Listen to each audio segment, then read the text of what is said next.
Aujourd'hui, on parle de Norvolt, on va parler de francisation, puis si j'ai le temps, on va parler de milieu libre. Ici Daniel Poulet. Bienvenue sur ma webtv.info. Alors, tout d'abord, commençons par Norvolt. J'essaie de comprendre ce qui se passe, OK? En gros, ce qui arrive, c'est que Norvolt n'est plus en restructuration, mais en période de sauvetage. Le deuxième actionnaire principal après Volkswagen, c'est Goldman Sachs, une banque américaine qui se spécialise en investissement.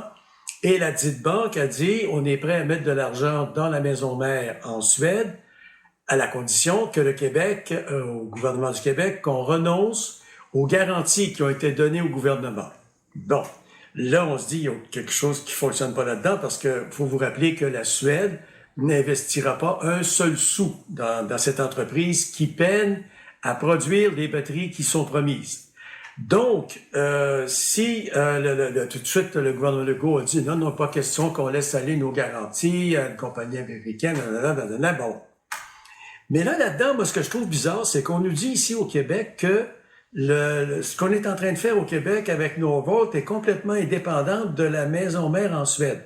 Mais là, Goldman Sachs dit, nous autres, on voudrait que le gouvernement retire ses garanties pour injecter de l'argent qui va permettre à Norvolt de survivre, si je dirais bien, jusqu'au premier trimestre de 2025. Et après ça, il y aura une opération de sauvetage pour éventuellement l'amener à payer les quelques 38 millions, je pense, d'impôts qu'ils doivent en Suède.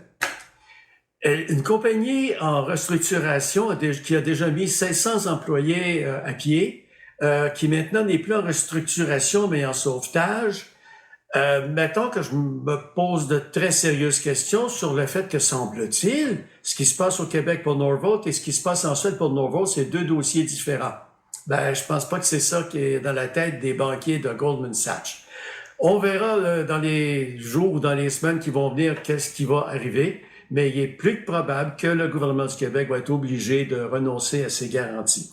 Et soit dit en passant, le fédéral qui avait promis 1 milliard quelque n'a pas encore mis un seul sou là-dedans, alors que nous autres, on est rendu à 700 millions et qu'il y a un 300 millions qui est retenu parce qu'il se passe pas grand-chose sur le terrain. Deuxième chose, la francisation. Et là, vous allez me dire avec la main gauche, j'ai aucune idée de ce que fait la main droite. Je sais pas qui dirige ça, là, mais c'est une méchante bande d'incompétents, puis de tourneux en rond, puis de spécialistes de la réunite aiguë. La francisation au Québec, c'était le dossier de comité de francisation au gouvernement du Québec. Tout d'un coup, on a décidé de prendre ce budget-là et de l'envoyer au ministère de l'Éducation. Donc, le ministère de l'Éducation s'occupe de la francisation, mais le fameux comité à Québec, il est toujours là. Et le ministre responsable de la francisation nous dit que ce comité-là a 400 millions à donner en francisation. Mais là, on a donné de l'argent au ministère de l'Éducation pour faire la francisation, mais là, le ministère de l'Éducation, suite aux demandes du Conseil du Trésor de ne pas trop dépenser d'argent, dans c'est tous les commissions scolaires, c'est les centres de services scolaires, on a coupé dans la francisation pour arriver avec qu'est-ce qu'on nous demande comme budget. Hey! Sacre-fesse, allez-vous vous parler entre vous autres, bande de gnochons?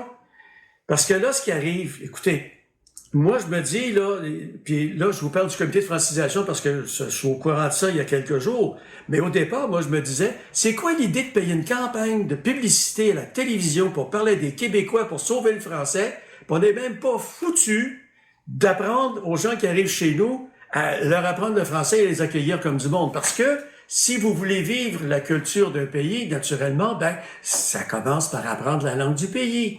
OK? Moi, j'ai un copain qui est québécois qui demeure en Suède depuis 20 ans. Bon, il est arrivé là, il a appris le suédois et il vit dans la culture suédoise aujourd'hui.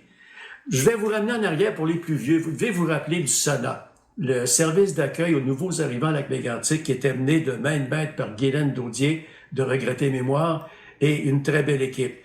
C'était l'époque où les gens de l'ancienne Yougoslavie arrivaient au Canada et plusieurs se sont installés au Québec. Il y en a qui se sont installés ici. Ils ont été très bien accueillis.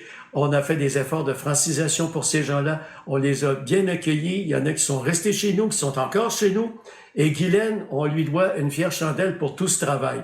Mais moi, je me rappelle de la journée où elle a reçu un téléphone de Québec qui lui disait à Québec, on vous coupe les vivres. Tout simplement comme ça, on vous coupe les vivres, on vous donne plus d'argent, on est en austérité. Hein? On ne verra pas de fonctionnaires dehors. Non, non, non, non, non. On ne s'empêchera pas de payer des primes aux fonctionnaires. Non, non, non, non, non. Jamais. On va plutôt couper les services sur le terrain. Et ça avait découragé Guylaine. Vous avez absolument aucune idée. Elle en a eu pour 2 semaines à broyer du noir à cause de ça. Alors donc, suite au Sénat, on est revenu avec la francisation, puis là, on est en train de faire une autre affaire tout croche de francisation qui tient pas debout. Alors, écoutez, là, il y a de quoi être fâché à un moment donné. Rapidement, sur les milieux humides, cette semaine, j'ai écouté une entrevue à Radio-Canada avec un monsieur qui se battait bec et ongle pour la sauvegarde des milieux humides. Viens voir ici, mon cher monsieur, ils veulent faire une traque de chemin de fer à travers une centaine d'hectares de milieux humides qui vont être détruits. Fait qu'allez pas à Radio-Canada me dire que vous voulez vous battre pour protéger les milieux humides, parce que ici, ça n'a pas l'air que vous, ce que vous dites, ça pogne pas fort. Et en terminant, vous savez que c'est le brunch du Père Noël, dimanche le 25 à Odette.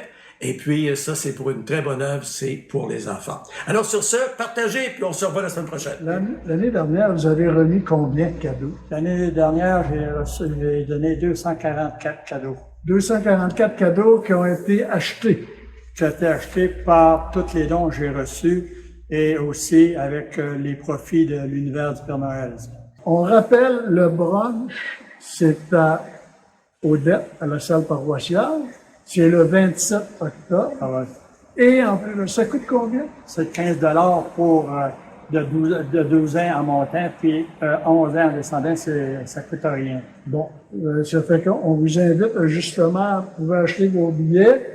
Vous pouvez acheter des billets sur place aussi. Aussi à la porte. OK. Maintenant, vous avez des dons.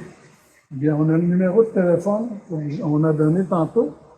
Appelez M. Pétain, il va se déplacer, il va aller chercher les dons.